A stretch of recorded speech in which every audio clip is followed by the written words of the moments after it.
Okay, hi. So, yeah, we'll start to get right into this in just 1 second here. Alright, so for this qualifier bracket, we are going to be going into Tech 4 versus Catalyst here in this best of 3. Alright, so I guess we'll get right into it. So starting up here, spawning in the bottom, or god damn it, I already fucked up. In the top left corner of the map in the orange, we have our reserve player and Terry's. And in the bottom right, we have our purple Terran. It is Catalyst. And that music is a bit loud for me. I'm just going to turn it down a smidge. If that is still pretty loud over my voice, just let me know and I'll turn that down some more. But otherwise, we'll just continue to go as normal. Alright, so it looks like Tech 4 will be going for Hatch first in this series. This is definitely a match I feel like Catalyst has the ability to take a game off Tech 4. Catalyst has been Terran on Nolan for quite a while. He's a guy I really like talking to, even though he's not like the most active in chat, but he shows up every now and then. And he's just one of those faces that it's always nice to see him around. And yeah, he's definitely been improving as time goes on. And I definitely feel like he's at a level where he can take games off good players. He just has to have a bit more confidence in his play. And on a good day, you know, he has some really strong macro. A lot of what I think it comes down to in him winning or losing tends to be his mechanic, or like his mechanics in relation to unit control. So I think if, you know, we can see a bit of an improvement from that, I definitely feel like he can take a game or two off Tech 4, especially if Tech 4 does decide to play a bit cocky, as Tech 4 has been known to do. Alright, so just have Reaper Expand coming out here from Catalyst. Catalyst normally plays fairly standard, or at least standard to his own right, in most of these matchups. I know his TVT can get a bit weird sometimes, and I don't remember any TVP from him as of late. But as far as I know in TVZ, he normally likes to play things pretty standard. As I said, he's pretty good as far as macro goes. Could use a bit more detail into his multitasking. I guess some issue. I have a lot of boxes. Okay, whatever that means. Alright. And looks like Tech 4 is going to hide this drone over here. It's very nice by Tech 4 to do this. Normally when the Terran player kind of goes in, they watch for the drone to leave, as opposed to like checking the third base immediately. So what we'll probably see here from Catalyst is he'll probably go into the natural and just poke away at the lings and wait for a drone to come out. But that drone is already there, and that third base has already started. So there's going to be no chance in this game of Catalyst denying that third base, which is ideally what you want to do with this Reaper, is kill the drone trying to make the third base. But not this time. And Catalyst will be sending this Reaper home, possibly just wanting to keep it alive, as he is going for Hellions behind this. And it looks like this could be Cloaked Banshee follow-up. It also could just be a fast stim behind. A lot of players like to do that, where they get the fast stim and a couple more barracks up and then go for like a type of Hellbat timing. But more often than not, we tend to see Cloaked Banshee coming out of this. We'll see what happens with this barracks here, if he decides to lift it or not. I'm probably just going to wait till that starport is done. And this Reaper has seen the third base, so he knows it's pretty early.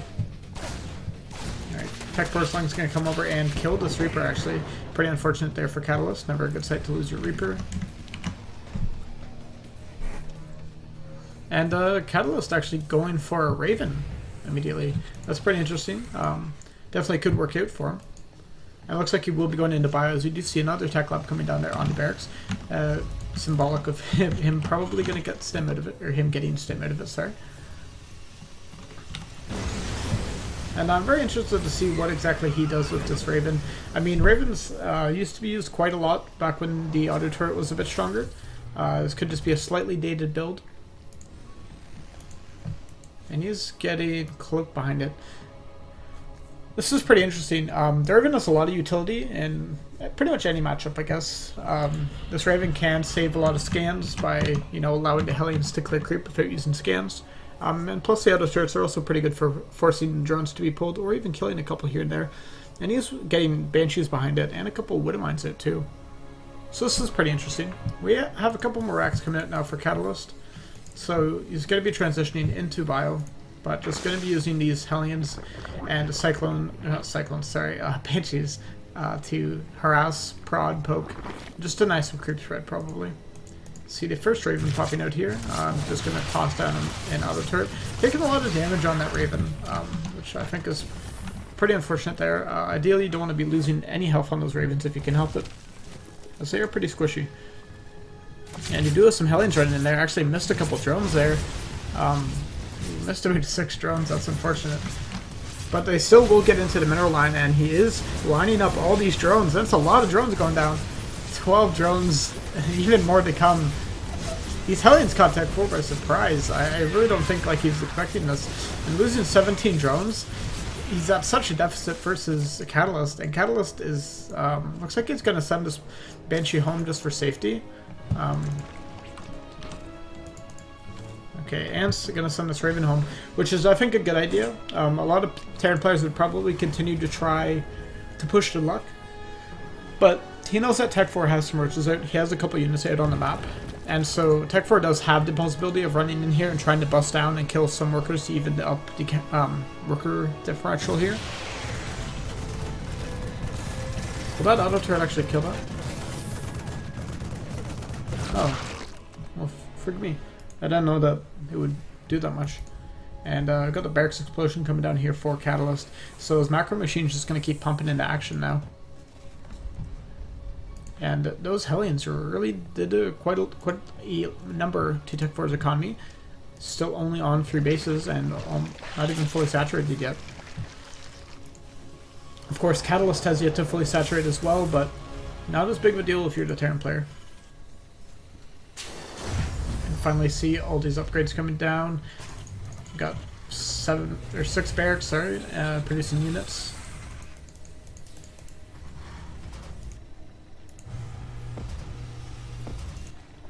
And now we see a couple of Banshees going to come in here and try to do some damage. I guess he was just scouting for Cryptomers. Interesting. I personally probably wouldn't have done that, but I mean, he was pretty ahead. He can probably feel comfortable enough to do that. And both these Queens are actually going to get taken out, so that's going to be pretty bad here for Tech 4. Losing a couple Queens for that. Not really worth it. I don't really think it was worth it though for Catalyst to let that Banshee die. I feel like it's much better to pull these back. Not sure what he's going for, but I mean, he got a couple drone kills there, and he forced a lot of attention there from Tech 4. And meanwhile, just going to continue to produce all these units just hanging out by the barracks. I am a player who does this a lot too, where you forget to set rally points, and then all your units are hanging out by your barracks. And then you're like, what the fuck? Where's all my units? Oh, they're right there. No medevacs actually coming out just yet. Catalyst continuing to produce Banshees. This is pretty interesting. I'd like to see him switch over that starport pretty soon. Especially since we do have a Spire coming out now for Tech 4, so these Banshees, their time in this game is going to be limited.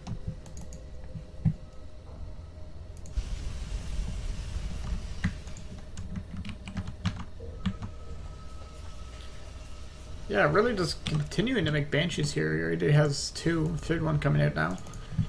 No other one queued up yet. But still, this is a pretty heavy commitment to the Banshees. And with the possibility for Metas out now, I really don't feel like these Banshees are going to continue to do as much damage as they were able to in the early parts of this game. Alright, so he does scout out the space here. Nicely done there using that scan. Gonna deny some creep actually. Only kills off 2 tumors there, so not the most impactful. But he should be able to continue to poke away at this hatchery. Even kill a couple of queens here and there. Yeah, I find this Banshee play very questionable by Catalyst. I really don't like what he's accomplishing with it. Like, he's not really getting a whole lot done. But still, his army is pretty massive here. And Tech 4 doesn't really have a whole lot of units out. Only 6 Banes and 7 Roaches, and he has about 50 Lings. Like, that's still sizable, but I think that's like not where you'd want to be as a Zerg player, ideally. And they can, okay, he has 2 starports now. That is the damnedest thing I've ever seen. As soon as he gets 3 or 4 medevacs, I really feel like he should start heading out on the map. Tech 4 has really been kind of like almost disrespecting him in terms of what he's gotten out for army. He has a lot of lanes, but not very many banelings, as he's being fairly greedy of his gas, going to a very quick hive. Where is that? Over there. And I think it's definitely possible that he dies to this push of Catalyst is coming out now. Catalyst's army supply is about even. Of course, he does not have medevacs with this army right now. So every stim is going to be a bad one. Huge Widowmine connect there. Catalyst's doing a good job just pulling these units back, and looks like I got some decent lag actually during that fight. I don't think... Wow, I got 50 FPS at these parts.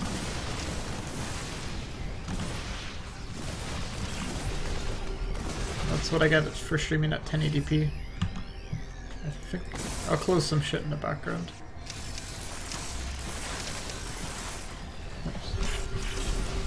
Alright, and now with Catalyst having medevacs out, he can really support this push for a hell of a lot longer. And he should be able to take it to space. Nicely done moving those Marauders forward in front of the Marines. And he will be able to pick off that base. More Banelings coming there for Tech 4. But versus this amount of Marauders and Banelings, this is going to be a tough fight for Tech 4 to take.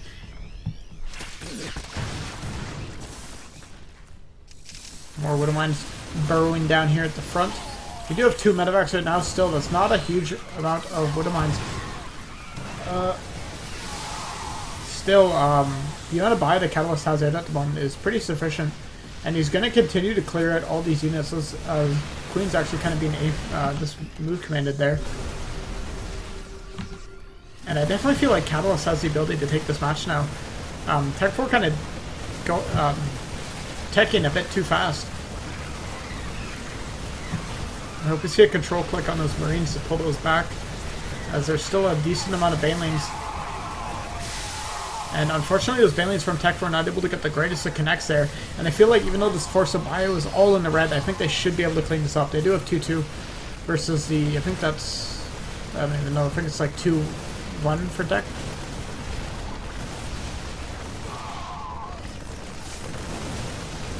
God, this overstim Bio is just killing me. And finally, Tech 4 should be able to clean up, or not Tech 4, sorry, Catalyst should be able to clean up this army here. Tech 4 continuing their rally in units, but it's not working out too well, and GG is called. And Catalyst is actually going to take game number 1 in what I think is a pretty big upset for this tournament.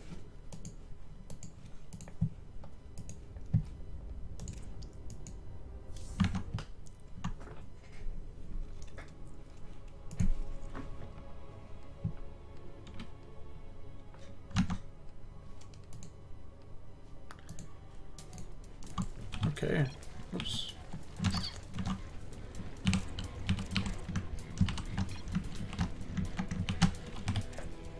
So, alright. Sorry about that. So, up here in the top right side of the sequencer, we have our Orange Zerg currently down a map. It is Antares. And in the bottom left in the purple, it is our Terran player, Catalyst.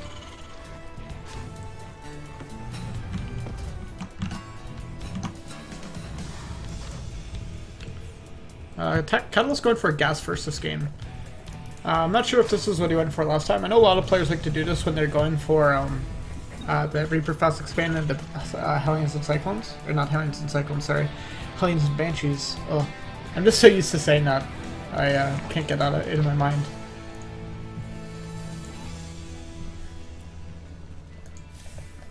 But it also could be for some tomfoolery here. But it doesn't look like it. Probably just going to be another game of Hellion Banshee, or Hellion Raven even.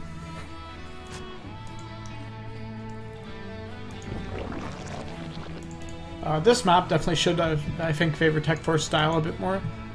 This is a very big map, and as such lends itself to a bit longer of games, and because the ease at which people can counterattack each other is pretty good on this map as far as like Zerg goes. Zerg has a lot of counterattack potential with small groups of units. I mean, Terran has that too, but normally for like the killing blow, Terran tends to go for long parade pushes. And this map's quick or like small enough as far as the bases go, where the Zerg player can kind of maneuver around their army defensively fairly easy. Whereas on the Terran side of the map, you know, it's a bit harder to position your units effectively to deal with, you know, floods of different units. But anyways, we should see this game go a bit longer, I think, than our last game. Even though our last game did go pretty long. Got our first Reaper now. Just gonna head across the map. And it looks like it will be that Hellion Banshee play, as we do see the factory and reactor coming up.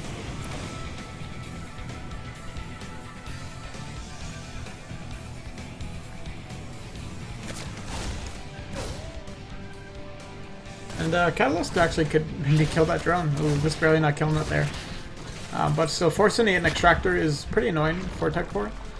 Tech 4's already got his food base. I don't think Catalyst's seen that quite yet. But Tech 4 is really cutting some corners in these games to do things like this, where he gets up that early hatchery. And of course, I think he thinks he can do that because Catalyst is someone I would probably say is not on the same level as Tech 4 in general. And so I think Tech 4 is being a bit cocky with these openers like this. Maybe this is just how Tech likes to play, but I think it is pretty gritty of him to go for these early bases. And it looks like Catalyst actually going to kill a drone. Pretty good of Catalyst. Of course, this Reaper will get picked off as they do have speed.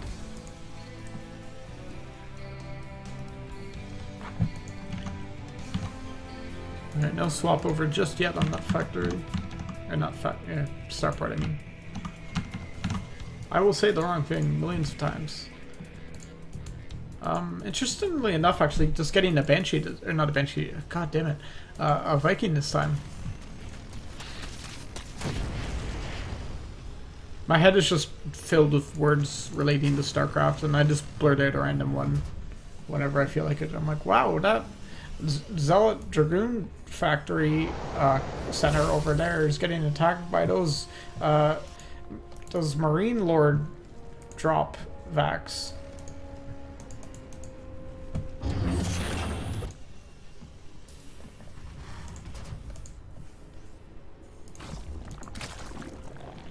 And it looks like Tech 4 going for a Roach Warren, probably to deal with the suspected Hellion harass. I mean, he did see 4 Hellions early on. And this is just a pretty safe macro style here out of Catalyst. He's got some Hellions to deal with the Zerglings, he has a Marauder and a Bunker to deal with any Roaches, and he has a Viking there just to, you know, deal with some Overlords. I'd like to see him just attack move that. Okay. There we go. Now he's going away at it. Just attack, move it around, pick off some Overlords, the good old Polt Viking as they call it. It looks like Tech 4 will be going for drops this game. He's just marking a Dropper Lord there. I'm not sure if he's going to be going for billion drops. But with only 4 Zerglings, that's what I would imagine. Yeah, and Baleen Nest did finish. It looks like it will be billion drops. And if Catalyst is not expecting this, this is definitely something that can catch him off guard. The multitasking required to deal with this is, you know, pretty difficult while you're already trying to multitask between building your units on time and microing these Hellions efficiently. But we do have the first Dropper Lord coming in now. And it's queued up to attack, and those Hellions move into mineral line, unfortunately, right before this Dropper Lord gets in. And it's going to drop a lot of Balins here onto this force. 10 SCVs going down, but we do have Hellions over here in the third base, getting 6 drones. All these drones lining up, and actually these Hellions do the same amount of damage to Tech 4 as they did to Catalyst.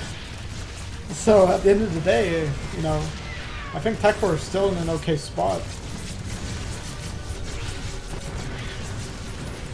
All these Hellions getting cleaned up though, and the main thing to look at is that even though Tech 4 did lose 10 workers as well as Catalyst, The fact is, Catalyst traded 6 Hellions to get those 10 workers, whereas Tech 4 only traded 2 Banelings. I'm not even sure if he traded that Overlord.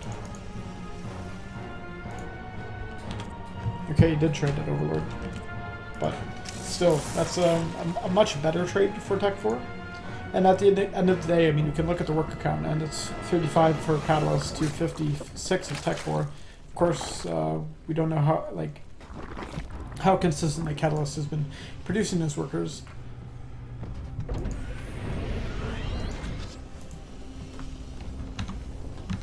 And we do now have a second starport on the way now. It's really interesting that Catalyst decides to do this rather than just stay on the one starport. Oh, more Banelings got dropped over here. Not as effective this time, though. I don't know what got lost there exactly. Okay, I think a couple Hellions are over there, I think. But we also have Tech 4 here being very greedy again, going for that fast hive. He has this infestation pit, so he can start a hive whenever he feels like it. And I think that this time it's very justified for Tech 4 to go for this quick hive. He's actually made a mistake and he's giving a second Spire. Unless he just wants to get double air upgrades.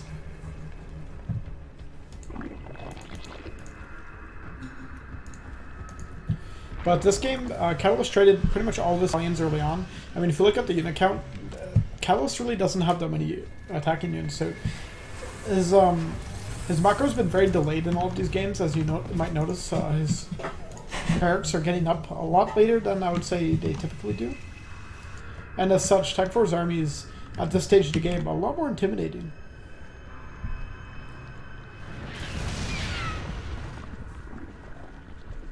Some more Hellions getting cleaned up here, I think. Stim's right about to finish, but it won't really matter. There's not too many units here for Catalyst that can even use Stim.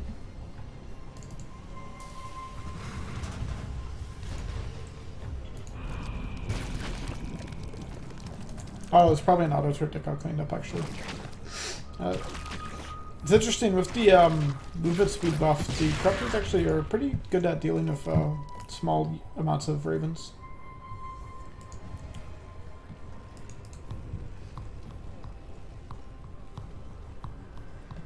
Another thing is Catalyst hasn't gotten up the gas at his natural. Okay, finally getting that now. And getting that one up as well. I'd like to see a 4th command center coming down soon and some more Marines. Okay, there we go.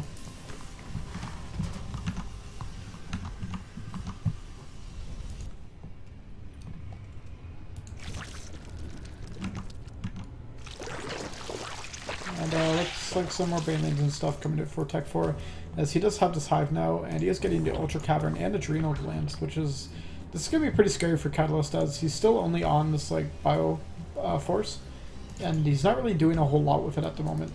Doesn't even have combat shields done. Feels bad when the Ultra then finishes before combat shields. Feels bad, man.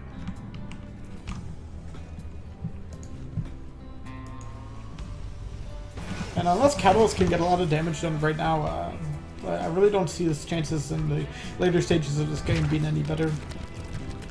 Huge supply block, apparently. Look at that. All those depots going up. One thing that is good for Catalyst, though, is that he does have 2 starports, so he can start producing the ranged liberators pretty soon. Looks like we got some Banshees coming in there. Just gonna pick off a couple drones.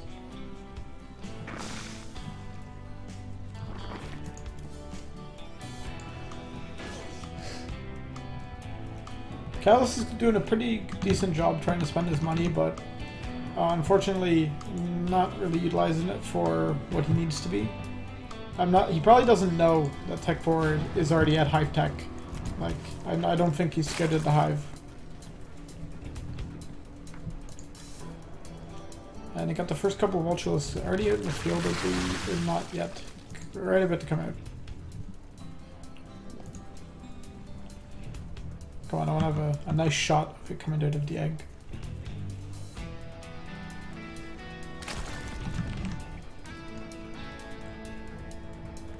Remember when everyone used to use the HOTS overload? Oh my god, some huge landmines there. And that has definitely scared Catalyst a bit. I guarantee you that there's just gonna be a fucking like rainbow of scans coming down. And now these two armies passing it, like ships passing in the night, going right by each other. Of course, I think Tech 4 knows where his Catalyst is, and he's just gonna let Catalyst stay on his side of the map and just use his reinforcements to deal with it. Or actually, Tech 4 has a change of mind, and now his army is heading back and flank Catalyst from behind. Catalyst will be able to take out this base, but this is definitely not the most consequential base that Catalyst has at the moment. A lot of Wintermines there, but not all of them burrowed yet, and not all of them going to be burrowed. A lot of lanes and mainlands here, and they're just going to overwhelm this small bioforce.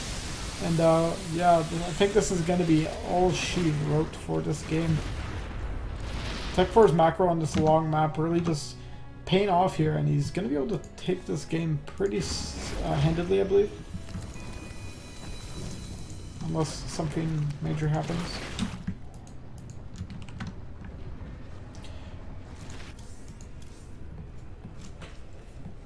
Catalyst fucking loves his Banshees. Like, holy shit. Like, a normal Terran player doesn't look and say, oh shit, he has Ultralisk and Corruptors, better get Banshee. He is truly the Amaru of our next generation. Builds a Banshee whenever he feels like it.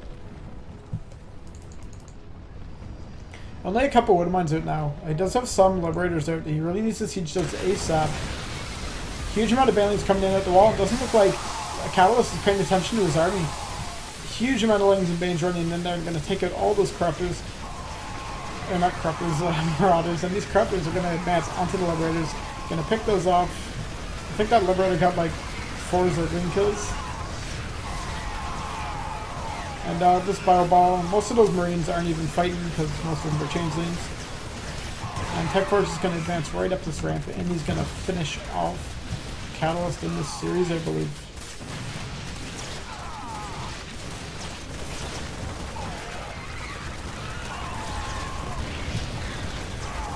Yo, why aren't these minis helping? Look at all those changelings. And even we have the green Corruptor Piss blowing up the main command. Catalyst trying his best, but unfortunately, this is Ultralisk, your best is never good enough.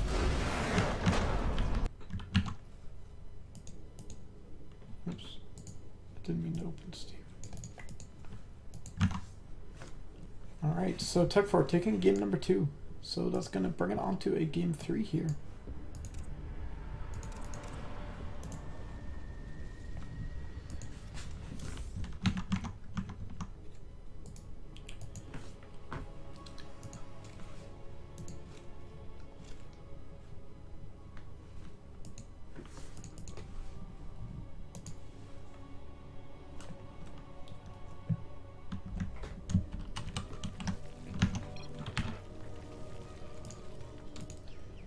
Okay, so oops. Now in the spawning in the bottom right side of the map, we have in the orange, it is Antares. And at the top left, we have in the purple, our Terran player, he is Catalyst.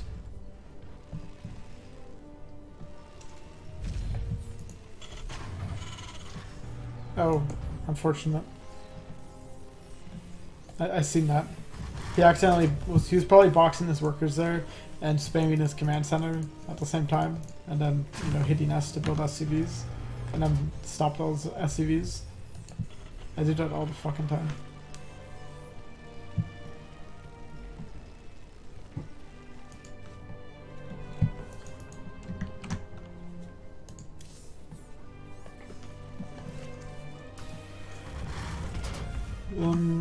Probably going to be the same build here at a Catalyst again if I had to guess.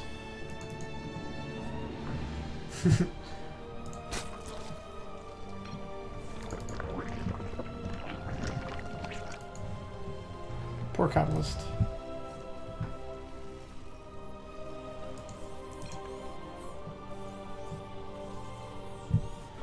But now Catalyst is going to be a man who's going to accept his mistakes.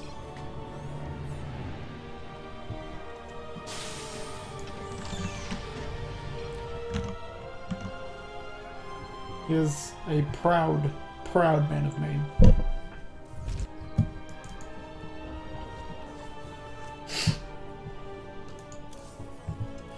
I really would have liked to see Catalyst go for a bit of a mix-up here in this game. 'Cause it does look like he will be doing the exact same build again. And I really feel like if you're doing a best of 3 series, it's nice to throw at least one different build in there. Not only does it make my life more interesting, because when I cast it I can talk about more things, but it makes your life more interesting too.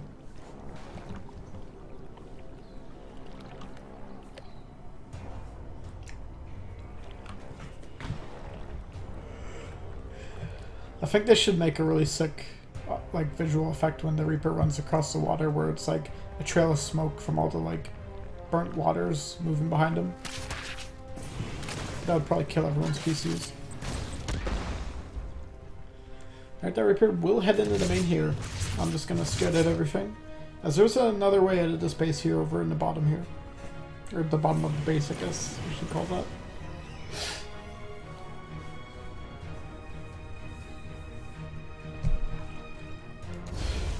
And meanwhile, we got a Catalyst base. He's going into Hellions again. These Hellions have been paying off for him in these games. You know, he got like 14 worker kills the first game, 10 in the second one, although he did take a lot of damage to a Baneling drop. So, you know, if he can get 10 worker kills this game and not lose anything to a Baneling drop, he should be in a pretty good place.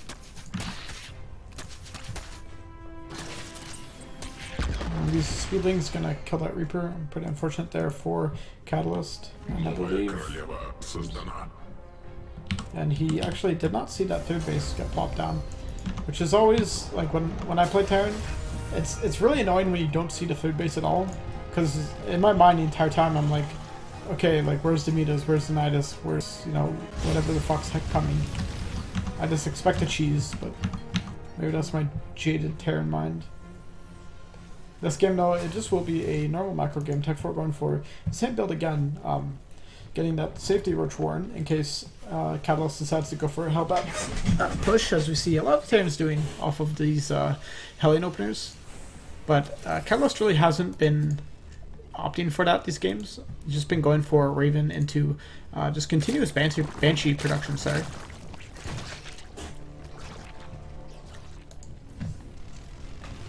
And it's been paying off pretty well for Catalyst. So I'd say his early game with the Hellions is pretty good. He does always manage to find some opening. So we'll see if these Hellions can get some more work done this game.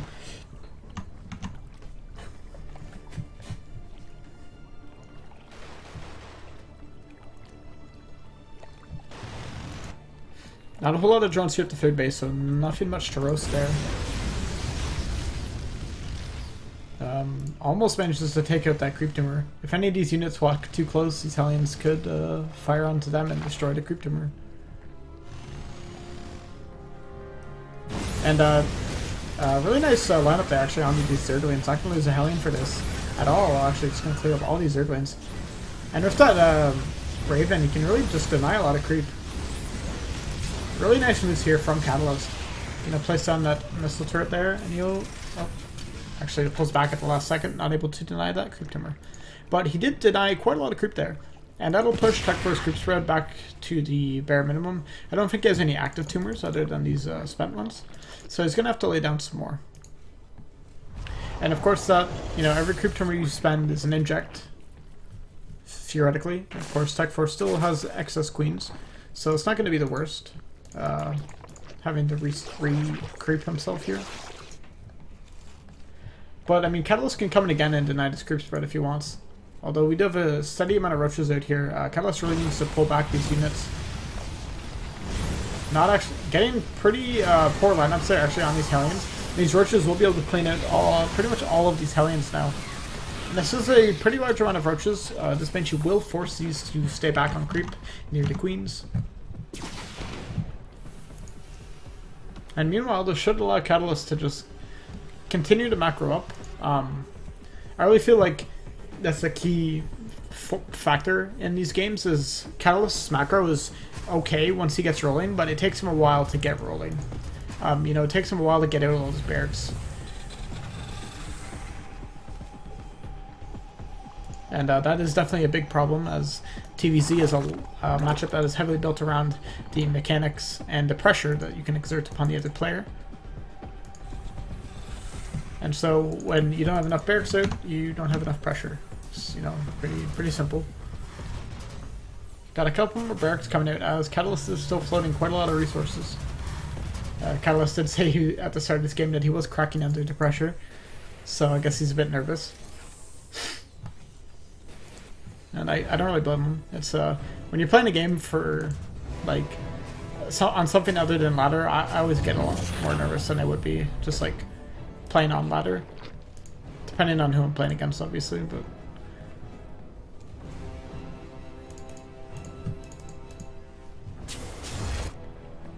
got this little air fleet here for oops, Catalyst. Just cut down. It's just going to continue to patrol it here, and this is pretty good because it allows Catalyst to deny some creep spread, which is a pretty good thing for him to be doing. I mean, that's something a lot of Terrans really skimp on, is that creep denial. You don't really see a lot of like higher level Terrans will always be like, okay, and you like when they're critiquing you, and like, you really need to deal with that creep spread. You really need to deal with that creep spread. But I think this is definitely something Catalyst has been able to do pretty well. A lot of Widow Mines out here for Catalyst. This looks a lot more like a mech army than it does a bio army. All these Widow Mines are gonna try to burrow up here. It's pretty much only Widow Mines at this point, and that's not gonna be the greatest. Oh my god! Oh, you know who needs anti-air when you have your opponent's Widow Mines? Oh my god. And all of these Widow Mines gonna get cleared up. Oh Jesus, that was pretty unfortunate for Catalyst. His Widow Mines killing like 3 Banshees and a Raven. And those are a lot of units that Catalyst threw away there too. And still, another thing that Catalyst really has been neglecting is his medevacs. Like, he's only getting out his first medevacs here once this reactor is finished at like 9 minutes 30 seconds. That's way, way too late into the game.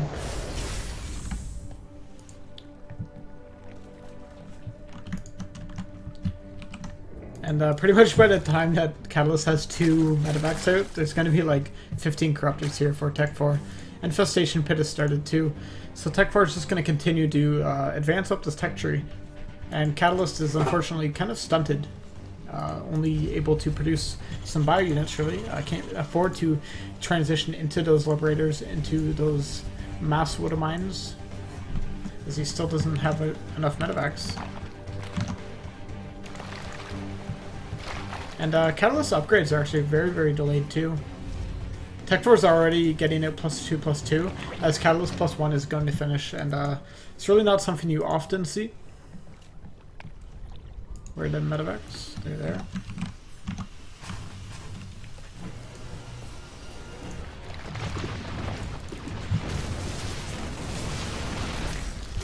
It looks like Catalyst will start to run up here and deny some creep.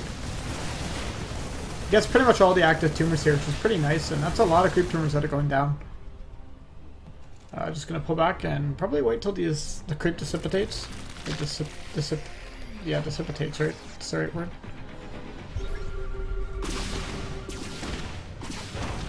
Creep spread is pretty thick from Tech 4 here, so it's gonna be difficult to just like run up here and kill a couple tumors and get some free creep denial. Catalyst supply is actually doing pretty well at this point in the game. Of course, Tech 4 is teching on to the Hive Tech. But we do have a huge amount of bio being brought out here. Upgrades aren't really in Catalyst's favor either. Some Widow Mine shots going down. Alright, Catalyst has a pretty big army. Can he make use of it? He's control clicking back those Marines. Doing a pretty good job of Banelings connecting into the Marauders. Although we don't have any more medevacs here, so this army is pretty much dead in its tracks. Catalyst really needs to just stim in and try to kill this army while he can. Really can't let those Banelings finish. He's going to have to fight these roaches right here, right now. No more medevacs with his army for the moment. And all these roaches and queens are going to start going down. We have our first 2 medevacs coming back here now, but that's a lot of corruptors in the sky. I think they'll be able to take those out pretty handedly. A couple of Banelings getting huge connections on this Bioforce. And still, this amount of corruptors in the sky is going to continue to keep air dominance and force this bio army to pretty much be stimulus for this entire fight. He's going to pick off the Roach Ward, but still, we have a Tech Force on a gold base. His economy is still really, really good. Catalyst really needs to snipe some key tech or some key infrastructure. He needs to kill a lot of drones. Really can't be afford to target down that extractor right now. Really needs to just go for this, like, go for the throat here. Every minute that goes by, Tech Force is getting up more and more units. He's on more production than Catalyst. Alright, so we have some more medevacs with this army now. And this bio is going to trade very well with these Zerglings. Even though they're upgraded, the bio with the medevac support will do pretty well versus that. Catalyst, unfortunately, I think he's taking a bit too much time here. Though if he is able to snipe off this gold base, I think he definitely has a chance of winning this game. Alright, some Banelings coming down, but there's too much bio. It kills most of the Banelings. A couple of them hitting, but this gold base will get taken out. All these Corruptors are just heading across the map. They're probably looking for medevacs to snipe. And all these drones are just going to continue to run. Catalyst's doing a pretty good job, although we do have Chitinous Plating on the way. And once a couple Ultralists are out, I think that could be the end of the game for Catalyst if he's not prepared. Oh man, the Corruptor's actually sniping down the command center. A couple of them going to go down for that though. So that will diminish Catalyst's ability to, Tech Force's ability to keep this game in his hands, I guess. Still, this is a lot of Marauders out, so even though there's 6 Ultralisks popping, if Catalyst can just target down these Ultras, I think he's going to be in a good position. Of course, that's a lot easier said than done. Oh my god, and the armor is just starting now. He's on +1/+1 versus these Ultralisks. Even though he has a pretty big supply advantage, I don't think he's going to be able to make it work versus these Ultras unless he catches these ones out. And just going to catch the tail end of those, not even going to see them. He's probably going to advance up here. If he clears out all these drones, he's in a much better spot.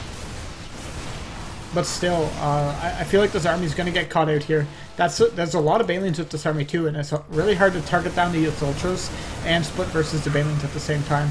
So it's going to be a lot of control forced out of Catalyst, and it looks like Tech 4 is just going to head over to the Catalyst side of the map and try to finish this game.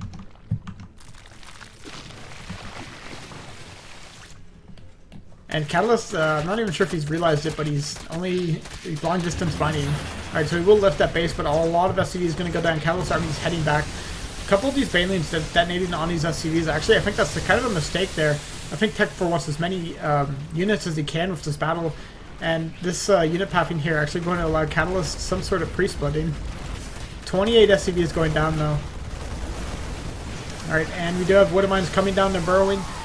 Some Widowmine shots connecting mostly on the Corruptors, and these Marines actually only targeting the Corruptors for the majority of this battle. A lot of armor on these Ultralisks though versus these only +1 Marines. This is a pretty scrappy game. Catalyst has denied a hell of a lot of mining there for Tech 4. Tech 4 is on 4 bases, currently, but doesn't have a high drone count. His mine's completely mined out. He's pretty much only mining off 2 bases at the moment. And I really think Catalyst should just stay back and try to get himself situated. But I think Catalyst feels like he needs to come and do the finishing blow.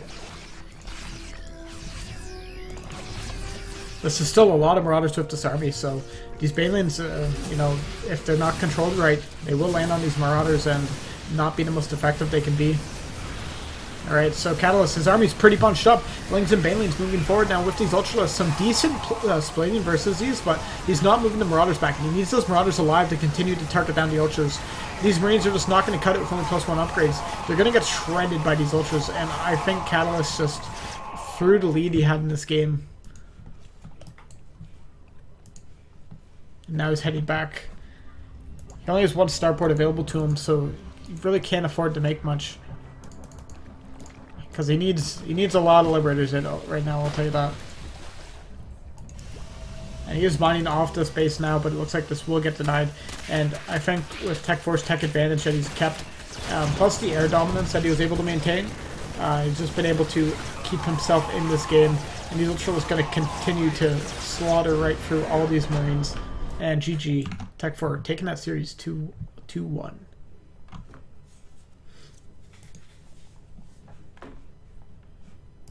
Alright, so that'll be the end of that series. I'll have to download some more replays. 1 second.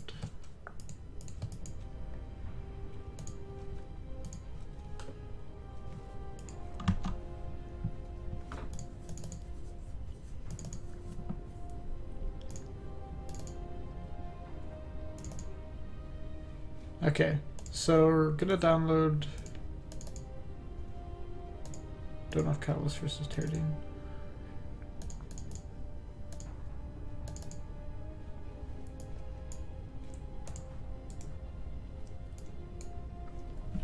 Okay, we're getting Mini versus Molded Pixels. That should be an interesting match.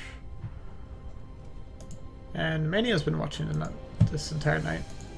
Did I already cast Mania's games? I think so.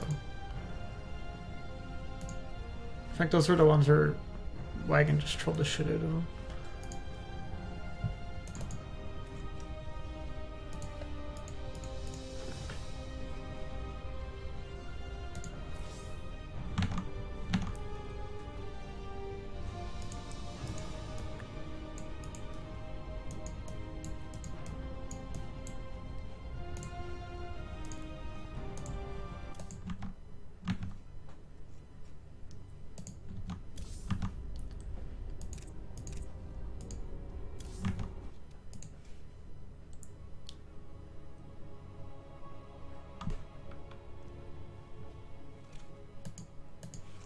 It'll be our little secret menu, don't worry. Alright.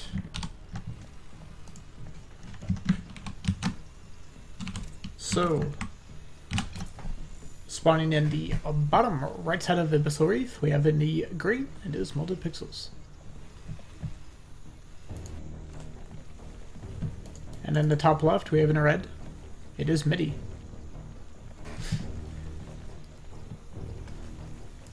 So, Molded Pixels is, I believe he's Platinum Terran now. I don't know who MIDI is really. He's a much newer player to All-In. I know he's played some CTO matches for us. So, yeah, this will be our first game getting to see MIDI. He's, call him the Rookie of the Season or something.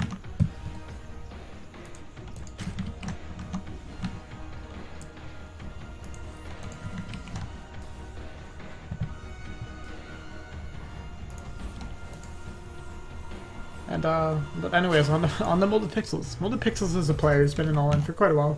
He's a really nice guy if you've ever talked to him. I hung out with him at Montreal. And, you know, we've talked a decent amount. I'm gonna call him Walter. Got Walter MIDI.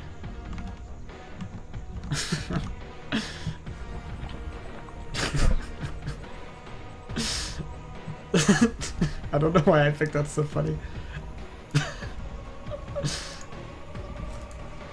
Alright, so anyways, Molded Pixels here, just going for what looks to be a pretty standard game. Gonna be going into that Reaper Fast Expand. MIDI on the other hand, going for, I believe that was Hatch first, yeah, Hatch Gas Pool. So both really standard builds, as to be expected. Abyssal Reef is the standard map.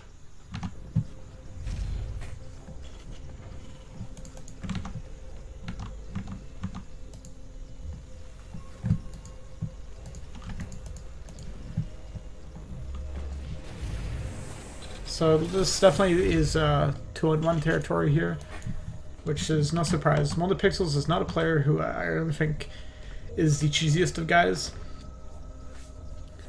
I mean, you always have like the two archetypes of Terran. You have your standard innovation wannabes, and then you have your I play Terran, but I'd like to be Haas type of Terrans who just do random shit, and you know, a lot of it ends up working.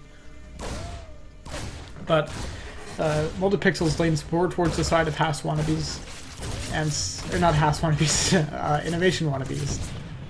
Unfortunately, losing that first Reaper, I think he was able to kill a drone though, but still not really worth the trade.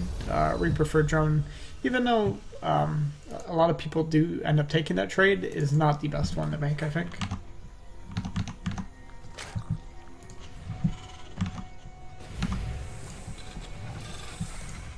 But it looks like Mindy's going to get a full scout off of what Molded Pixels has been producing here. Molded Pixels also being pretty safe here, putting up a bunker at the front. Doesn't want to die to any sort of a Ling all-ins, it looks like, or Ling Bane attacks. And it's not really the like a lot. I think building this bunker can kind of mess up your build order a bit when you're doing 2-in-1, but it's not the biggest investment. I definitely feel like it's worth it if you're worried about any aggression, especially if you lose your Reaper. A lot of people don't realize it, but the Reaper is extremely crucial in the performance of the 2-in-1 build. The Reaper is your eyes and ears on the map. It scouts out, sees what's up, and most importantly, it lets you know what is coming. The 2-in-1 is pretty susceptible to cheeses and cheesing. So when you don't have any vision on the map, like for example when you go for Hellions, you gain a lot of map pressure. You have units that are out on the map, giving you vision, getting you information.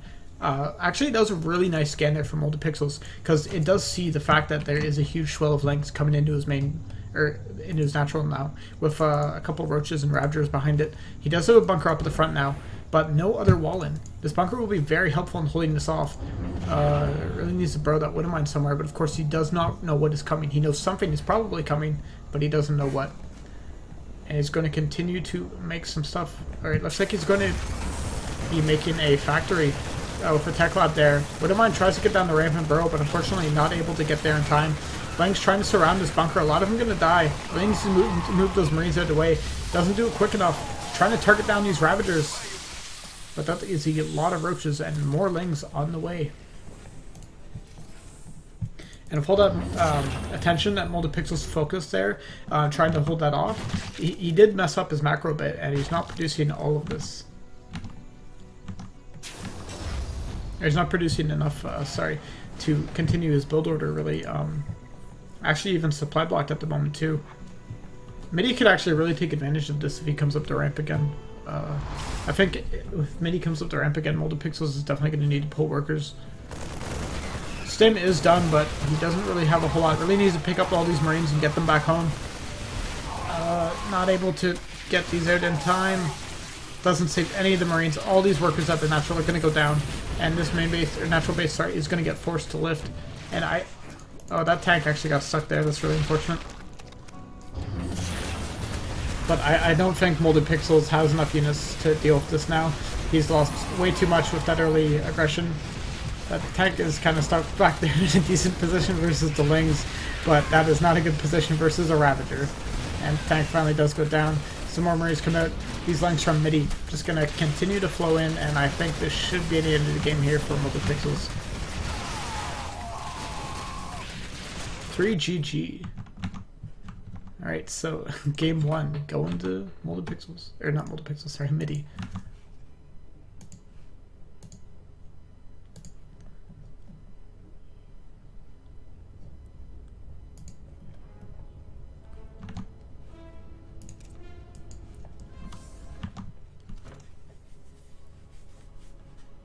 Alright, so gonna be heading into game 2. It's gonna be on Odyssey.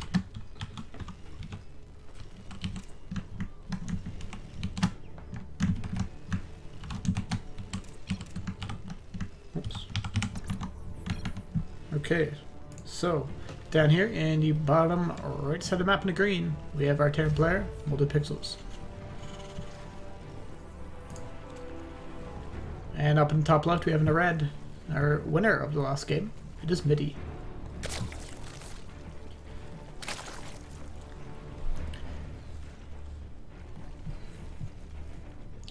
Looks like Midi's going to be going for a hatch first build, probably.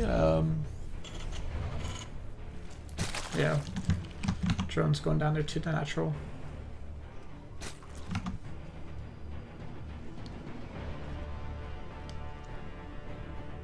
Flop.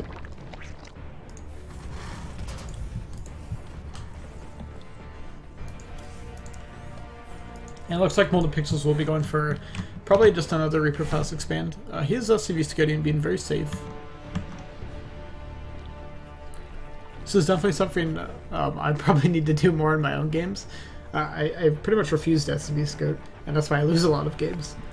But Multipixel is not going to fall into the trap. He is going to SCV scout. He will be a good boy. Unfortunately, not really a whole lot to see at the moment. He's not going to scout any 14 pool coming out of midi because he did go for a hatch gas pool, I believe, or hatch pool gas, whatever. Yeah, it was hatch gas pool. So he should see everything is pretty standard here for now. Of course, Zerg players can always do something stupid at any point in the game.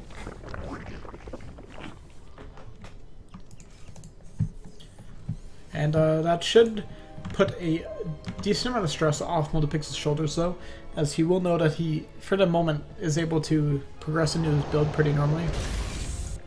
Because, you know, if you scout, say, a 14 pool out of the Zerg player, it is a lot different of a response than, you know, if you just scouted a normal base. Like, I mean, you can still continue your build, but the way in which you approach it is a lot different.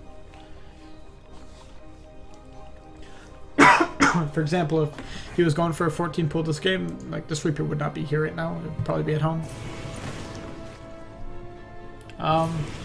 And let's see what Multipixels does with this Reaper. He does seem to like to go for the drone kills with it, which, I mean, it's something. Like, you know, you're getting some value out of the unit, but I don't think the value you gain is worth what you lose for the unit dying.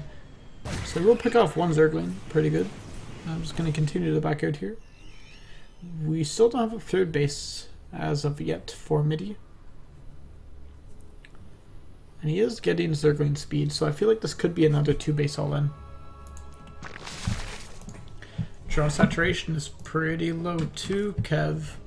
6 larva, Kev. What's going on, Kev? Alright, we do have a third base coming down and some more drones, so... Alright, Baleen is coming up too. So I guess just a momentary lapse in judgment, maybe. Just thinking about what he wanted to do.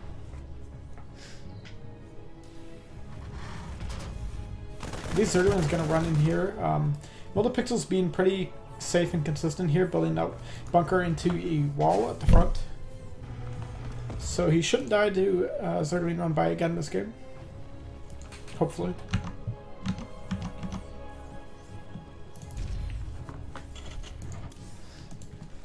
We do have a Baneling nest here on the field. Midi actually is pretty badly supply blocked. You can see getting 4 overlords at a time. And now we have a hell of a lot of links being built here. I definitely feel like Midi is going to be going for a Baneling bust. I don't see a Roach Warren yet, so it means no Roaches or Ravagers going to be coming with this. And let's see when this is time to hit. The starport is not switched over yet. So this is going to hit while the Marines are probably still in the base. Still, that's a lot of Banelings. They can easily bust down that wall. Especially if you send some links in first to aggro the bunker. Unless Multipixels is specifically targeting down the Banelings, which is pretty hard to do. Especially with how many Banelings there is. This is definitely a very, very deadly all-in here for Midi. Luckily, we do have a full wall off. Only one bunker in the wall, though. A couple more would definitely be beneficial in this specific situation. And this is a lot of Banelings.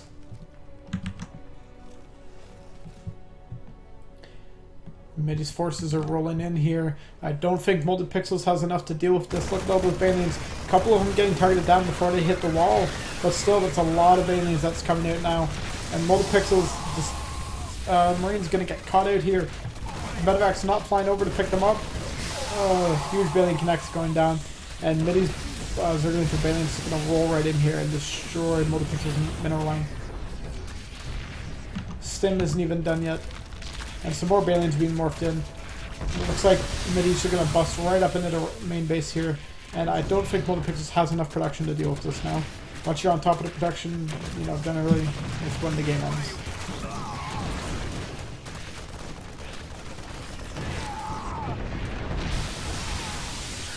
And there we go. Nicely, they did make in-game hurt. I always appreciate that. But Multipixels going to go down here in this game. Unfortunately, not able to showcase his builds, gets denied at the start of this. Alright.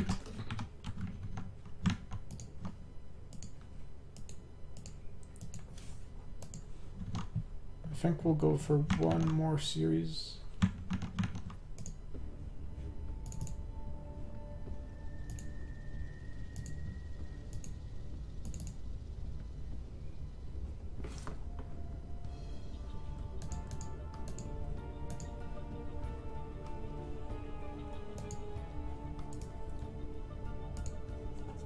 Okay, we're going for Drumhead versus World is Doomed from Group E now. I'm just kind of picking random groups. Not picking them from a specific group. I figure since these are just the like qualifiers, it's not as big of a deal to go through them in order. Unfortunately, looks like Drumhead and World is Doomed just put the replays in here and didn't label them, so I have no clue which one was first.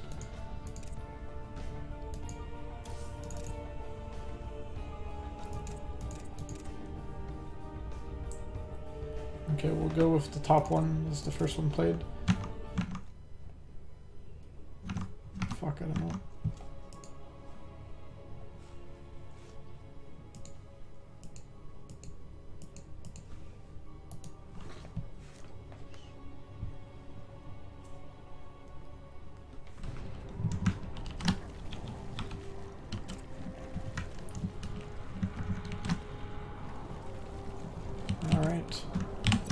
So, spawning up here in the top left side of Blood Bowl, we have our third player, World is Doomed.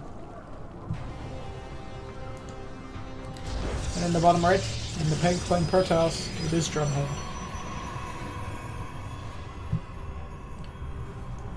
Alright, both these players are pretty good players. Drumhead and World is Doomed, pretty active guys. Both of them are, I would say, fairly active as far as, like, you know, just being in Discord and you know, playing and stuff for us, often just around all the time.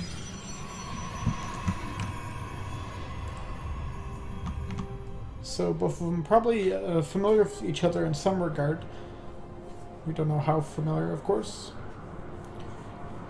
but we shall see. I always like seeing Blood Bowl get picked. Personally, I hate playing on this map. I have it vetoed, but I think it's a really nice map to like just play on. It looks really nice. All the aesthetics are just nice looking. I think snow maps are great. And it has that nice contrast between the red and the white.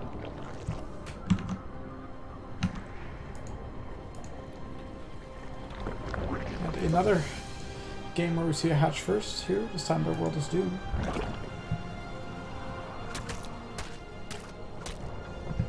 Oh, actually almost losing that probe there. Couple more hits, and that could have been dead.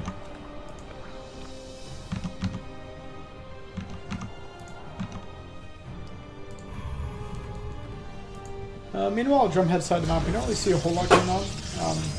Just getting a pretty standard gas timing here. We're not really mining a whole lot in the F1 at the moment. He is getting that second one as that cyber core is about halfway done.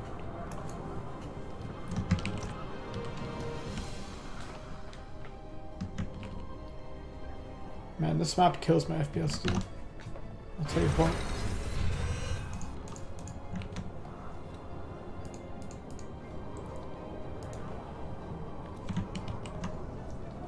I can't wait to see a big battle later in the game when my FPS is at like 20.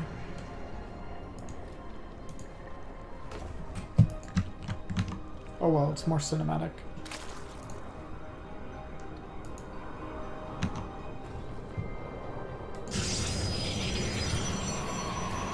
And Drumhead gonna be going for a Twilight Council pretty early on. We'll see what he goes into off of that. I'm not sure how meta that DT build is in this matchup anymore. I just feel like that's probably still the standard. But who knows? Alright, yeah, definitely looks like that's going to be it, as we are getting a Robo Bay up behind this.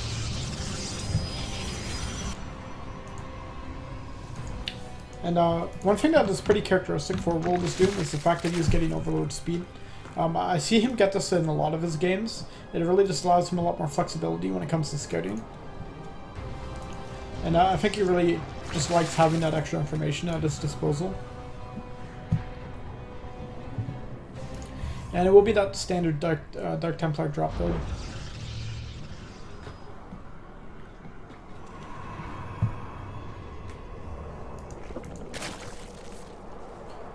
This is the changed version of this map, so no more gold base here. Makes us a lot less imba for Protoss, or for Zerg, sorry. So I'm just so used to saying Protoss as imba.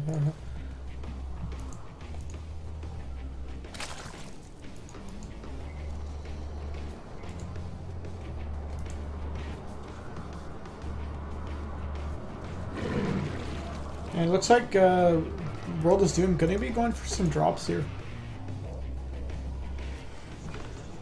Although that Stalker will skate this out, but that Stalker is not good enough on its own to kill 8 Lings.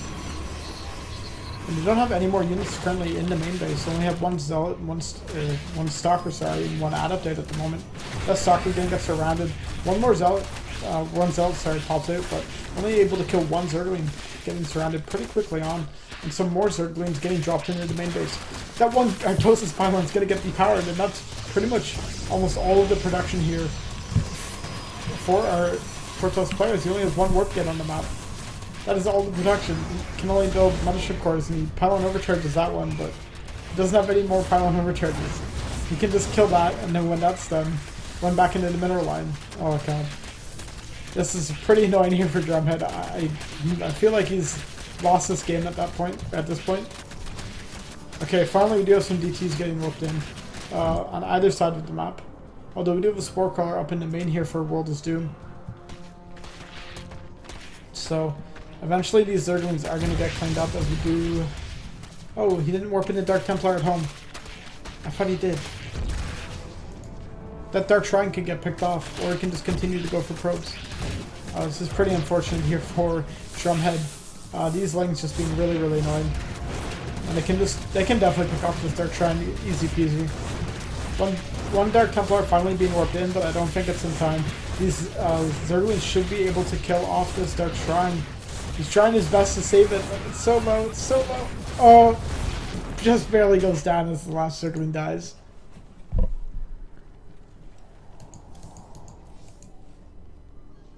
And I don't know exactly what happened to the Dark Templars there on the map. Let's see. Okay, so he hasn't lost any.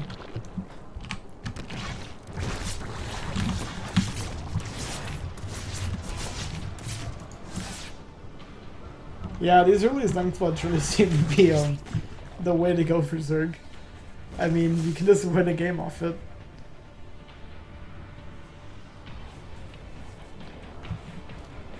It's pretty hard. I don't know exactly what the correct decision here for Protoss is. Like, if you don't have a pylon in range with a mothership core out when you're going for this DG drop build, how do you deal with that Ling drop? I feel like there's no easy way to really deal with it.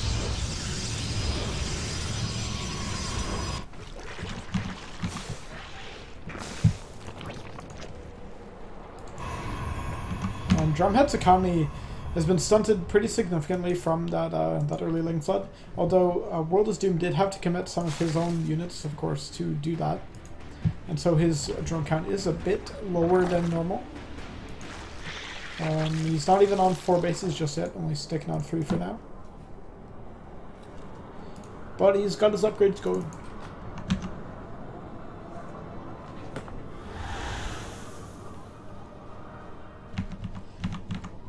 Yeah, I guess. Just like, at the time that hit, Drumhead only had out a Stalker and an Adept. Should you normally have more Adepts at that time?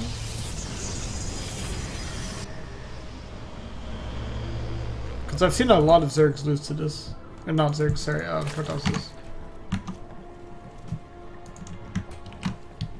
I think it might have just been Drumhead skimping a bit too many of his defensive units early on. He is still in an okay spot at 63 probes right now.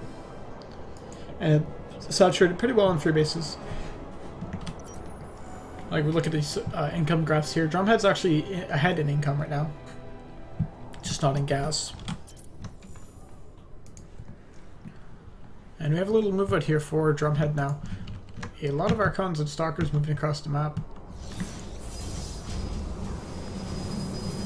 And World is Doom's trying to take this 4th base. But I don't think Drumhead's going to let that happen. There's a lot of Stalkers and Archons here, and not a whole lot of units out here now currently for World is Doom. He does have +1 though. And more Balians being morphed in now. A couple helps up this army, but they don't have charge. This army is really heavy on the Stalker count, which is good versus the Roaches, but not as good versus those Lynx. We do have Hydras out now too. And this is a pretty big engagement here.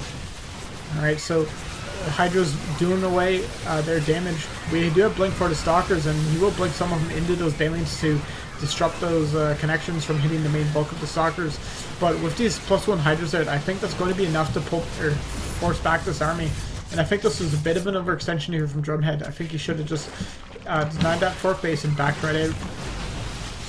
But it looks like he's going to lose pretty much all of his Stalkers here, and I think this is putting him way too far behind this game.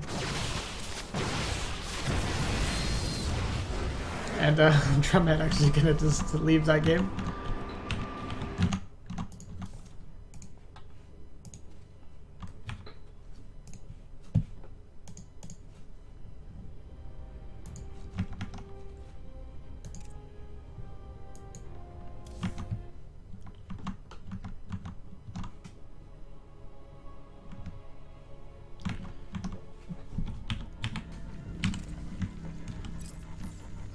Okay. So,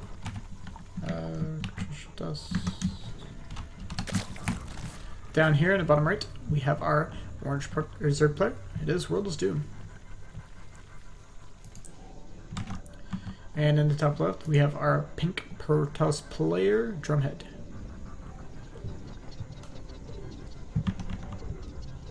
And this is probably game 2. I mean, I don't know.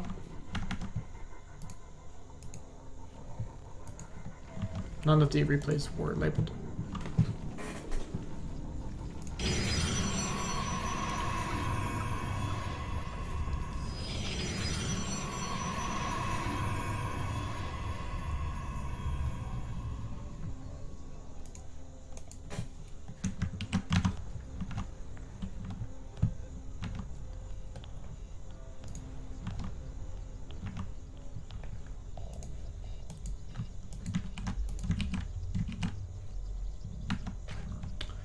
Alright, so we have World is Doom going for that hatch first build.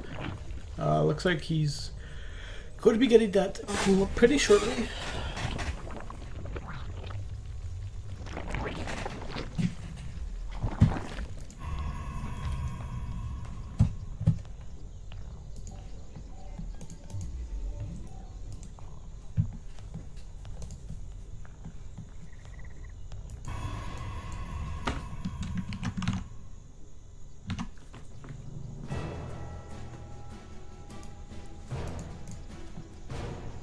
Alright. There's really not a lot of things happening at the moment. Like, it takes a while in PvZ for the first fighting units to actually come out. Like, see, we only got workers at the moment. It's been like 2 minutes.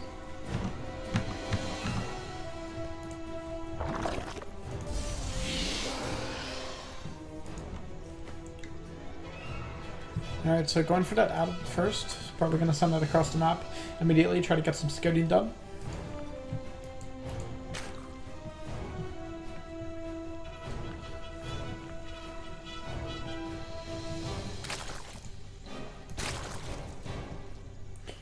Some more some Zerglings coming to here from World is Doom now. Gonna try to send this out in the map, probably try to get some info about what's up.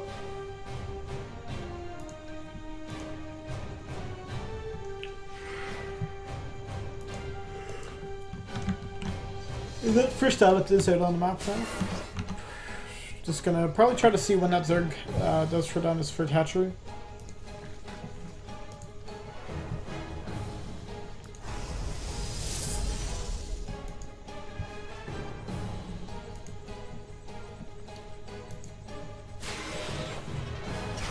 And nice positioning here in the adept, actually denying that third hatch from going down. That's pretty annoying for the Zerg player, as he will have to send a drone over there again. And this adept will continue to get some kills, actually. Getting two drone kills so far. Forcing 2 extractor tricks.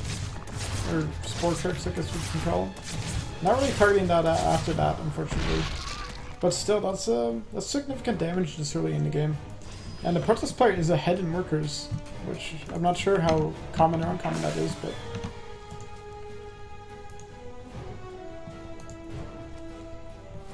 Right. And this build does look a bit different. He is on 3 gateways, and he has a Robo, and he has a Twilight Council, but he doesn't have a Dark Shrine coming out. So at first glance, this probably does look just like a normal DT drop build, but he is getting charges, so this leads me to believe he's going for a charge load all-in of some sort.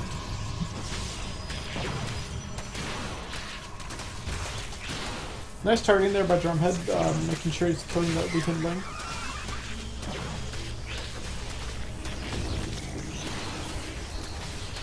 I don't know if Zerglin's actually going to get cleaned up by that Stalker. Pretty nice. Some more Stalkers on the way.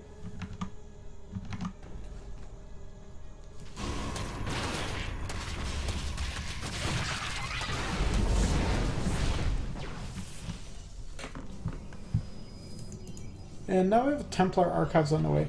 So it's definitely looking like a charge lot Archon all-in. I think he's just going to do this off of 2 bases. He has 4 warp gates currently, so he can just keep warping in some zealots. I'm not sure where those got warped in at. Over here. Alright, so probably use these as constant harass, and just continue to build up a charge lot count as he gets out some more Archons as well. Or maybe even just go into a quick storm. He's not building a storm just yet though, so probably not going to be what he's going for, and also not flipping on overcharging this quite in time. This might get taken out by these Zerglings actually.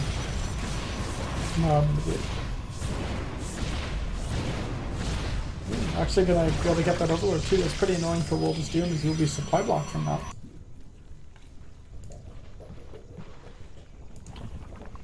And you do have some slight harass here from that Warp Prism.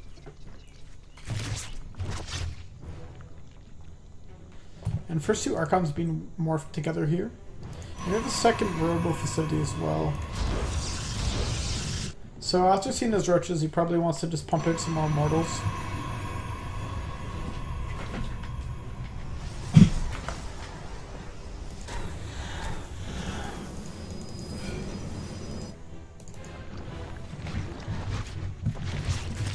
He has 2 Warp Prisms out. This is pretty fancy. I really like this. And he's even going to use that to pick off that Queen. And those drones have lost so much mining time from that. And he's going to go into the main base now too. Even sending some Zealots into the 3rd base at the moment as well. Zealots aren't really getting a whole lot done, but it's all about these Archons. They're getting quite a lot of damage done versus that Queen. All these drones going to bunch up, and these Archons are going to get a hell of a lot of damage done. I've already seen 20 drones go down this game. That's a huge amount of drones. Wolves Doom is down quite a lot of supply. Currently Drumhead not really targeting or being the most what's the term? Being the most active, with these Immortals or Archons. Not really targeting them as best he can. But he will drop here again at this food base and get a couple more kills. We do have Hydras out on the map now too. So if Drumhead is not prepared at home for this could be bad news bears. He does have charge though, and he does have Templar Archive, so he can go into Storm. But he's used up a lot of his units harassing. He has killed a lot of drones. He's up doubled the drone count now. He just needs to focus on getting out more units. He has double Robo Facility pumping out Immortals, so that should keep him alive. And he will be getting Storm later on. So as long as he just keeps warping in some more Stalkers and Zealots, and some Sentries are great too. But as long as he just keeps warping in units, I think he should be fine.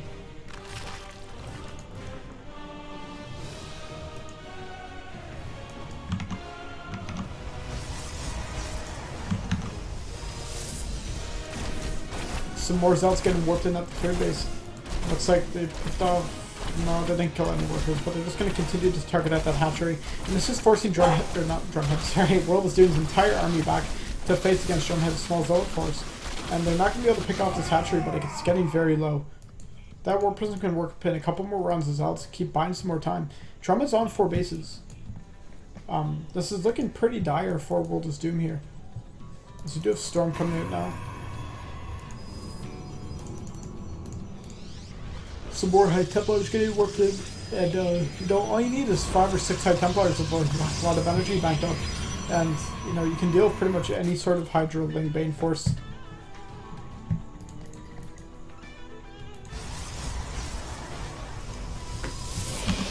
And finally, we have this 4th base finishing, and Drumhead's, or not Drumhead, sorry, World's Doom still on 3 bases, just barely managing to saturate this 3rd one. His economy has been stifled quite a bit from all the harassment that Drumhead has been able to pull off this game. Creep spread's not the greatest either. World's Doom has just been on the defensive for most of this game. This is a lot of Immortals here for Drumhead.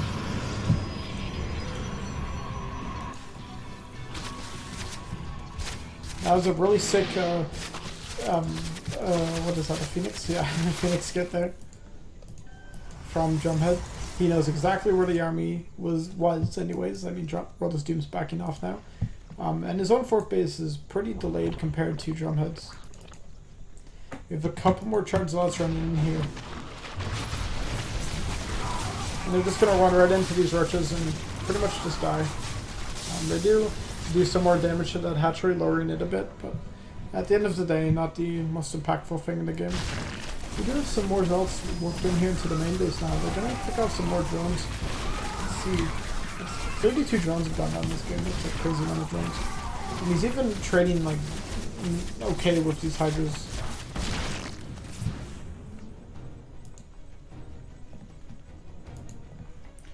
War Prism will get away here in the end. Yes. Oops.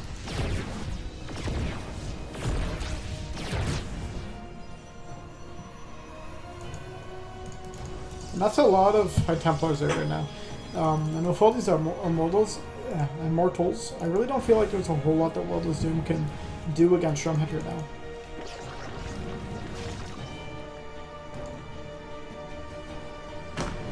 Man, when is the last time you've seen a Lurker in this matchup? I haven't seen one in forever. I love Lurkers. So bad they suck. I'm gonna feed back that overseer, that's funny. And Drumhead's doing a really nice job of just constantly putting pressure on the multiple places. We have a lot of high energy, High Templars with this army. Even though these are a lot of Hydras, if they're bunched up, this could be really bad news for World's Doom if he takes some 6 storms. That 4th base will go down a lot across the bows landing. These High Templars are in the front. They're going to do some damage to these Ravagers, sorry, with the storms, but still, that's a lot of units lost here for Drumhead already.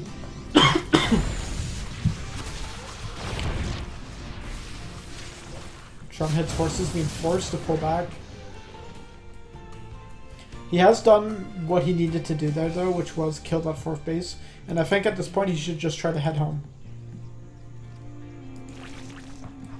And World's Doom sees these High Templars trying to leave, and these Lings are going to run in here and pick them off.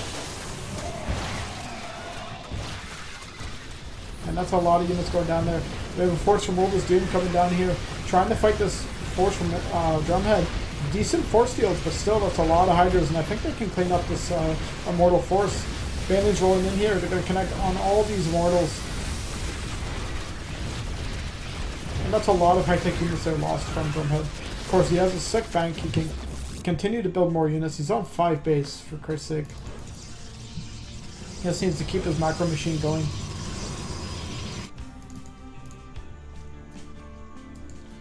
World's Doom now double expanding, trying to get himself ahead in this game. And even triple expanding now. I think he really realizes the situation that he's in. Some more units here of World's Doom rolling in here. Some pretty good Bane connects on those Zealots. And that's going to be a lot of the tanking gone here for Drumhead. He doesn't have a whole lot of army supply left. High Templars coming in here, and here come the Archons. These Archons kind of engaging to fit the rest of this army. He really needs some good storms if he wants to win this one. Meanwhile, we got some Zealot harass coming there at one of the bases of World is Doom. They will get cleaned up by these Hydras. God, and this layer is really, really low. We do have a Spire out now. Even though Drumhead has all these bases, I still feel like this game is a lot closer than it looks. With all this constant pressure and harassment that Drumhead is doing, yeah, it's buying him a lot of time, but at the same time, that's throwing away a lot of resources. You know, with all the units that he's lost defending, no seeding. Well.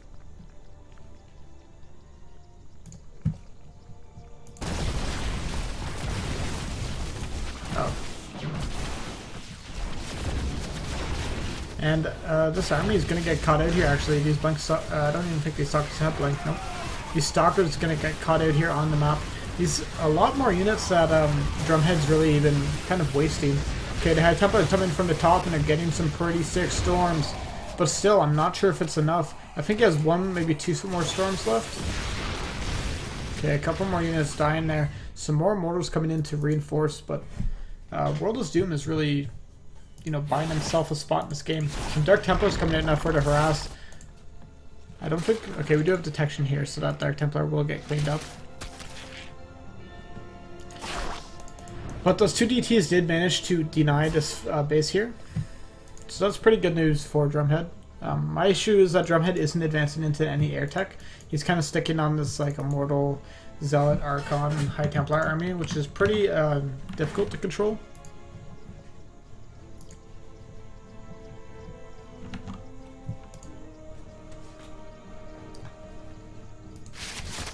Okay, and some of these Stalkers actually getting cut out here in the map as both players going to attack each other. This has been a pretty back and forth game, but I feel like the head-to-head army count, or army fight, can definitely be in World is Doom's favor as this army is in a pretty poor spot. All these Bailey's are going to run in here and hit on all these High Templars. No more storms available to this army. I think he might have one left, but unfortunately, looks like World is Doom is going to be able to close out this game. He just needs some more reinforcements. These Archons and Immortals doing so well versus these units. We have some sick Baneling connects there, but unfortunately not enough units to finish this out just yet. A lot of these Immortals are so low. That Archon does get focused down, so does that Immortal. And it looks like these other Immortals are going to finally get picked off.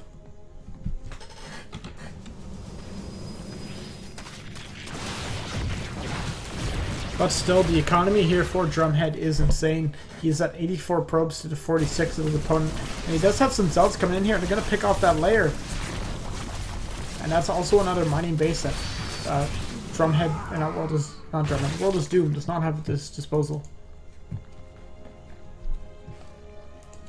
This constant harassment from Drumhead has been pretty costly for him, but it's also forced so much reaction time out of World is Doom, and that's time that he's not spent droning, not spent injecting, not spent doing other things that he'd like to do, and just really paying off. He has a bigger army now. I think this time Drumhead could win it. He has a more balanced army composition this time with a lot more Blink Stalkers, and he can just keep blinking back the weakened Stalkers. Good storm there, blanking a lot of those Hydras, and that base will go down at the very least. And it looks like GG is called. World is Doom gonna take that game.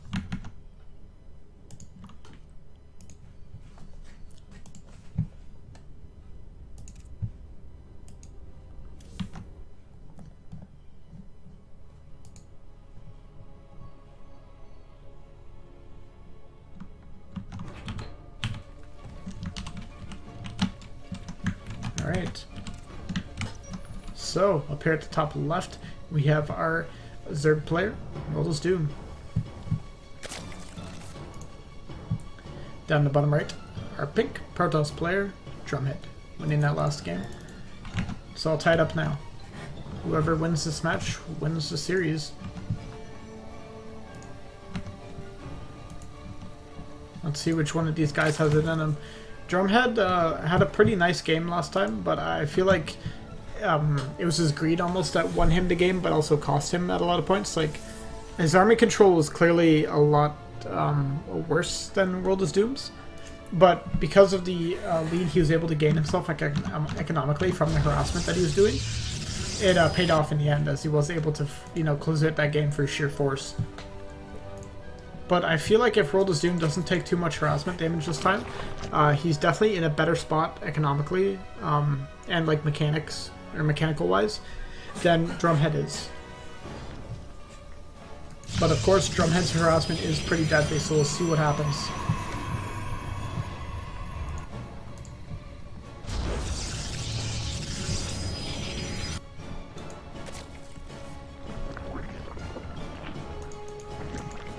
Alright.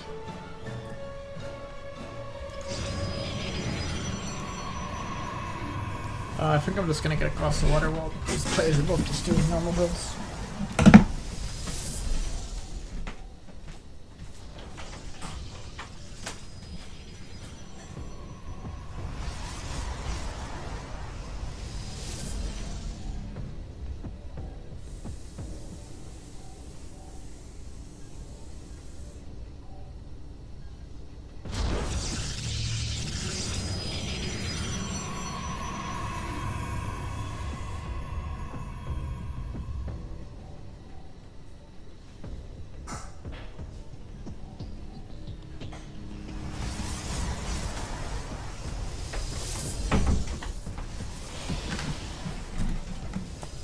Alright, I'm back. And it looks like nothing of consequence has happened.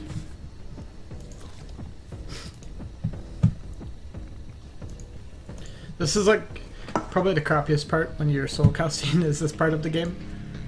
It's a lot harder to talk about things when I don't have anyone here talking with me. And I just talk to myself and sound like an idiot.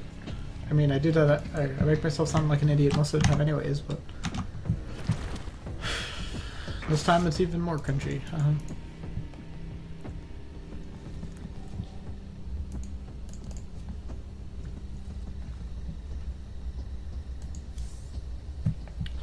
Alright. So we got a Twilight Council coming in here again for Drumhead.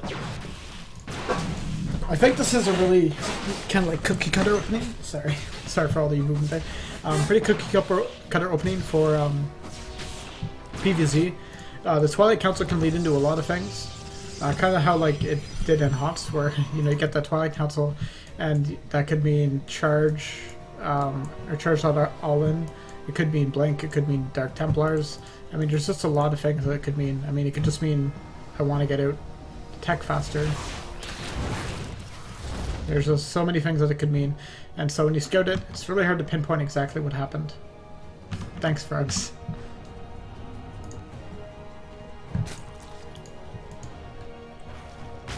Okay, some more links from World is Doom, just running around, trying to get some info.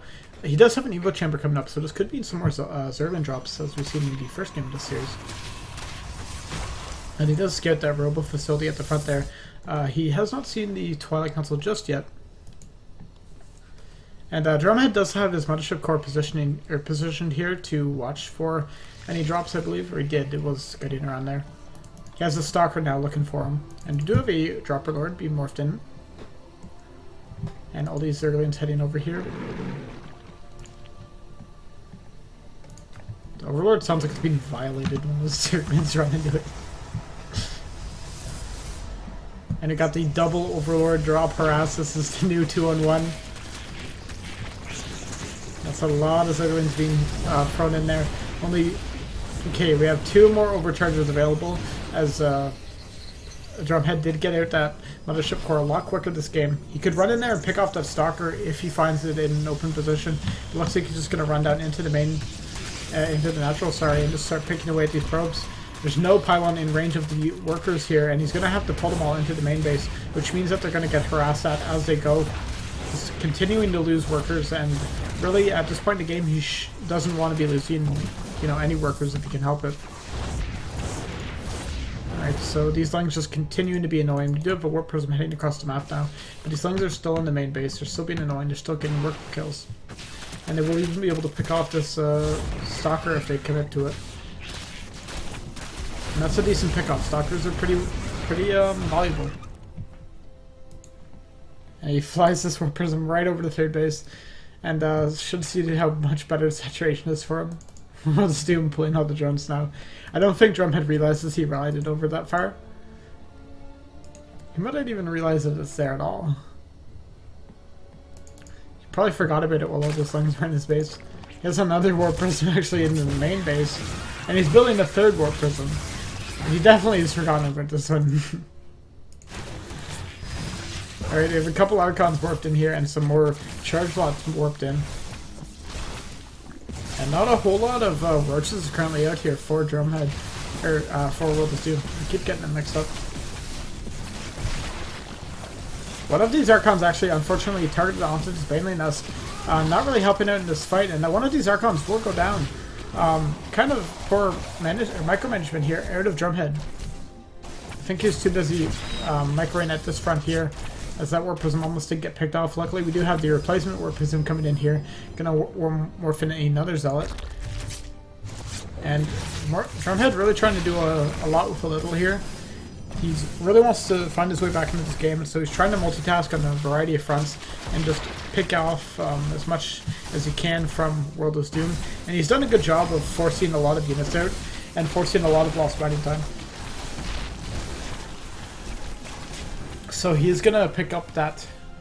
Oh, Archon. Oh god, there's so many stacked drones here. A couple Archon shots and that can do so much damage. Oh, look at all that splash. Oh, that's disgusting. So many units going down. That Warp Prism is really, really low though, and it gets picked off. This Archon is here to stay now, and not for long. We do have more Zealots here in the in the third base, sorry, and they've killed quite a lot of drones. 16 drones lost in total this game, so that's quite a significant number. And we even have more Archons getting morphed into here in the front. We have 2 Warp Prisms actually. And with all these charge lots, I mean, there's not a whole lot of roaches here yet. And Hydra's not anywhere, or not coming in anywhere soon. And he's forcing all the units to go into the main base. You can run into the third base with all these units. There's a lot of unprotected drones here.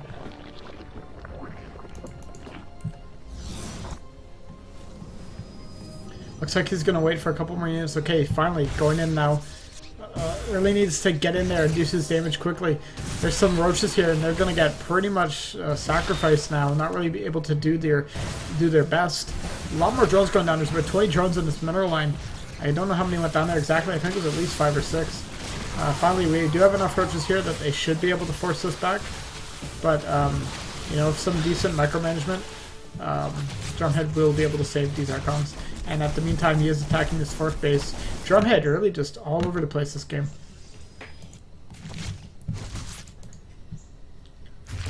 Right, he's going to drop these Archons right on top of the Queen. He's going to pick up the Queen and these roaches as well. I mean, Drumhead's really finding a hell of a lot of damage with a little here. Going to continue to find damage with these Archons. I mean, they are such high health, and he will be able to continue to fight these roaches.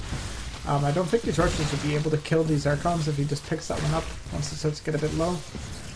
I guess it doesn't even matter. Right. And still continuing to force more and more multitasking here out of World of Doom. Zealots in the main again. This is so annoying out of Drumhead. Just continue to harass as long as his multitasking treats him well. And continues to find damage. He should be alright. Finally, I think there's enough roaches out on the field that this harassment can finally come to a bit of an end. Although it looks like he will be able to take out this 4th hatchery, and that's a huge commitment. And that's a lot of larvae that's not being gained anymore. That Warp Prism will go down though, and all these Zealots going to be stuck here.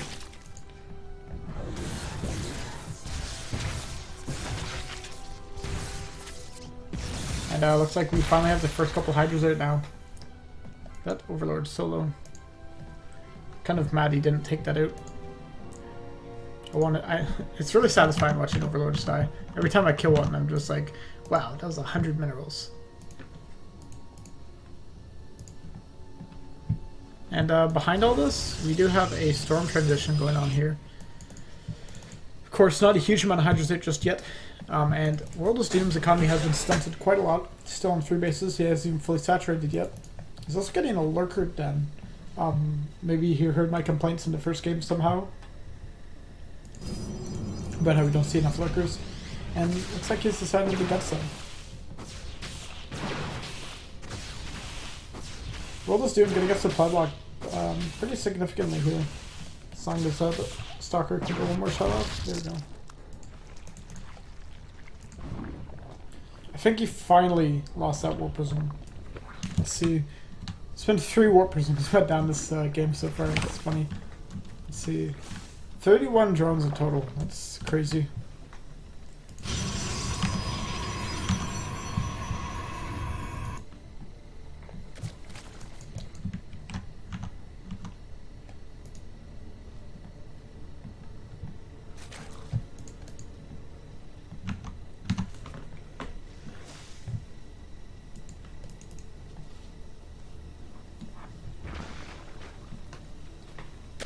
And yeah, the drone count here for World of Doom is not looking so great. And this is looking to be a repeat of last game where Drumhead really just found a way to create this huge economic lead for himself. And he's going to continue to abuse it. I don't think there's a whole lot that World of Doom can do here, even if these lurkers, unless he gets like the sickest hold position lurker connects that you could ever hope for, he's going to have a lot of trouble.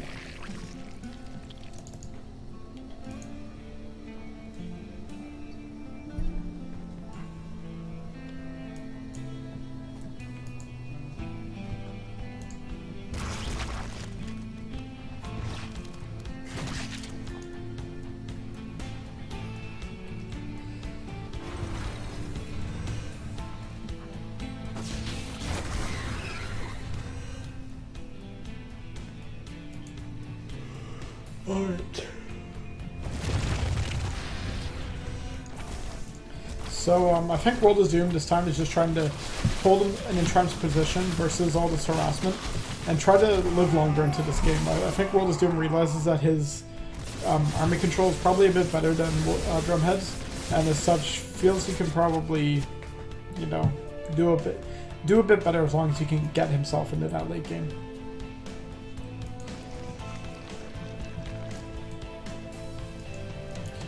And Drumhead actually doesn't have any detection of his army. I think he doesn't even have any observers there right now. Two being produced right away. And once he gets some observers, then he can start to head in. But this has given World of Doom some more time in this series.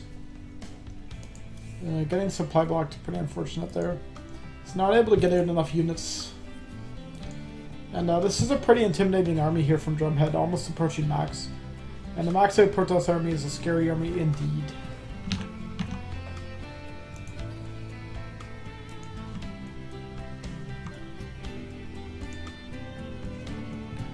And it looks like we have some units here from World of Doom. Going to go up to the top here, try to deny this base. The army from Drumhead still in the middle of the map, not really punishing for this actually. And finally we have the army is going to try to break the front here. These lurkers are up at the front, no detection for the moment. Finally detection does arrive, but it's a lot of damage that those units have taken. A lot of these immortals are pretty low. Okay, finally we do have the observer out. It will get sniped finally, but still a lot of storms can continue to blanket this army. These lurkers are not being dealt with, and if he can target down a lot of these High Templars, then he can keep these lurkers safe forever. These lurkers have been doing so much damage. I mean, look at this. Drumhead was like 80 supply ahead in that fight, and because he lost the observer, those lurkers managed to take it. We do have a Zealot counterattack here at the bottom base though. It will be cleaned up by all these by all these Hydras. And World of Doom looking pretty solid.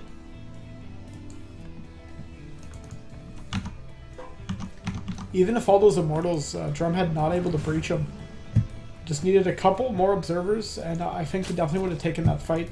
I mean, those 3 lurkers basically decided the entire fight, getting so much AoE done. I mean, like, you look at them and it's like, okay, they each have like 4 or 5 kills. So what? Well, most of those kills were Immortals or High Templars, all very expensive units. Warp Prism getting taken out here, but 2 High Templars, or Dark Templars, sorry, are dropped. This will be picked off before they can find too much damage.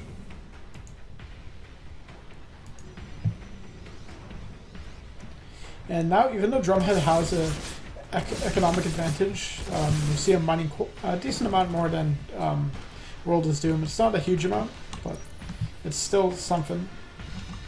He has more bases to mine from currently, I believe. Oh no, never mind. He's on the same map. He really needs to take another base. This game is even up quite significantly here. Drumhead really lost that huge supply lead that he had, and now I think it's going to be really tough for him to hold on here. It's a lot of Hydros coming in here, and they're going to definitely deny this fifth base. It seems a good spot for these lurkers to siege up. And they're in a great spot. A lot of storms come down there, not really hitting the most of the units. And good storm on the Hydras there, but not enough to follow this up. And he's going to lose a lot of units. And I think, yeah, that's going to be it. World is Doom taking this series. Alright, I've been casting for quite a while now. I do need to sleep eventually. Thanks for tuning in, everyone. I will hopefully be able to cast some more qualifier games this week. So yeah, if you're up in the middle of the night or early morning, wherever you may be sure to tune in. Thanks for watching. Have a good night or good morning, wherever you may be, my friends.